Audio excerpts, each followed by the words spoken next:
Hello, नमस्कार। मैं हूं Jagdish Chotwal. J news and music में आपका स्वागत है दोस्तों, शेयर ट्रेडिंग का क्या आपको भी शौक है? क्या आप भी करोड़पति लखपति बनना चाहते हैं? यदि हाँ, तो दोस्तों आइए देखते हैं हमारे 80,000 से 15,000 तक अमाउंट कैसे आया।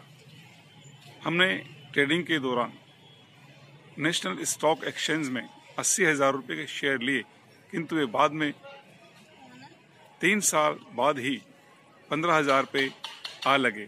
तो कैसे आए, क्या हमने कमाया, क्या आप कमाएंगे, इसी संबंध में आज बात करेंगे, चर्चा करेंगे दोस्तों वीडियो लाइक करें, सब्सक्राइब करें। थैंक यू दोस्तों, खरीदने और बेचने की यदि आप में विशेष योग्यताएं हैं तो आप शेयर मार्केट में शेयर ट्रेडिंग के से आप वास्तव में लखपति और करोड़पति बन सकते हैं।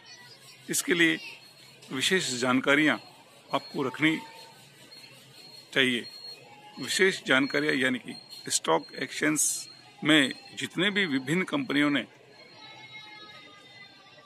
पैसा लगाया हुआ है या लिस्टेड हुई कंपनियां हैं, उनसे संबंधित आपको जानकारियां होना बेहद ज़रूरी है, क्योंकि कंपनी की फाउंडेशन अच्छा होना इसकी पहली शर्त है। अच्छी मार्केट कैप वाली कंपनी में यदि आपने पैसा इन्वेस्ट किया है तो अवश्य ही आपको बेनिफिट इसमें मिल सकता है। और यदि किसी कमज़ोर सेगमेंट वाली कंपनी में आपने पैसा लगा दिया है तो उसका तो डूबना निश्चित ही आप समझिए। जैसा कि हम दोस्तों हमने आज से 3 वर्ष पूर्व लैंको इंफ्रा के शेयर 80,000 के शेयर खरीदे थे, किंतु 3 साल के उपरांत ही वे शेयर 80,000 से आकर 15,000 तक टिक गए। यानी हमारी 80,000 की वैल्यू 15,000 में तब्दील हो गई और हमें लगभग 55 से 60,000 रुपये का नुकसान इसमें भुगतना पड़ा। हालांकि ये शेयर हमने तुरंत ही बदल दिए और दूसरी कंपनियों के शेयर हमने परचेज कर लिए। उससे अब 2 साल पश्चात रिकवरी हुई है और वे 15,000 रुपये आकर 52-53,000 तक आ चुके हैं, जिससे हमारा शेयर घाटा कम हो गया है। दोस्तों, यही सब योग्यता या सावधानियां आपको ट्रेडिंग के दौरान या इन्वेस्टमेंट के दौरान बरतनी चाहिए। दोस्तों, शेयर मार्केट में हजारों लाखों लोगों ने करोड़ों रुपया बर्बाद कर दिया और नौबत यहाँ तक भी आ गई थी कि कई लोगों ने इसमें हताश होकर, नुकसान उठाकर, घाटे से तंग होकर उन्होंने आत्महत्याएं कर ली। तो दोस्तों, ऐसा सोना, कहते हैं कि वो सोना किस काम का जो कानों में छेद करे। ऐसा सोना आप मत पहनिए जो आपके कानों में छेद करता हो।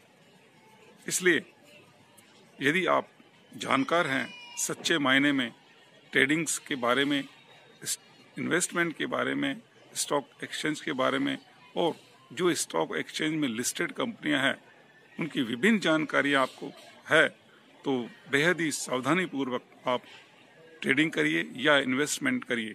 ट्रेडिंग और इन्वेस्टमेंट दोनों में ही फ़र्क होता है दोस्तों।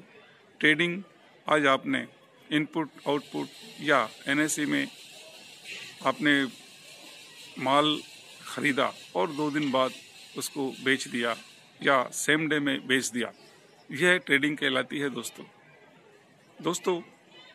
इन्वेस्टमेंट एक अच्छी चीज़ है। इन्वेस्टमेंट यानी लॉन्ग टर्म के लिए आपने किसी कंपनी में शेयर मार्केट में पैसा लंबे समय के लिए विनिवेश कर दिया।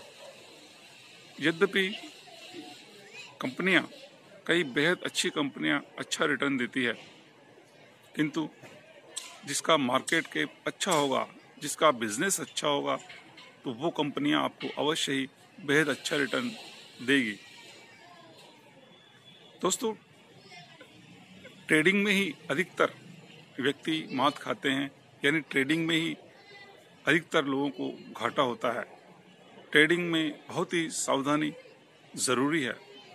यदि आप जानते हैं, उस चीज़ के जानकार हैं, तभी आप ट्रेडिंग करिए, अन्यथा आपका पैसा इसमें बर्बाद या कुएं में डालने के समान ही होगा। दोस्तों, स्ट्रॉन्ग फंडामेंटल वाली कंपनियों के शेयर आप चूज करें।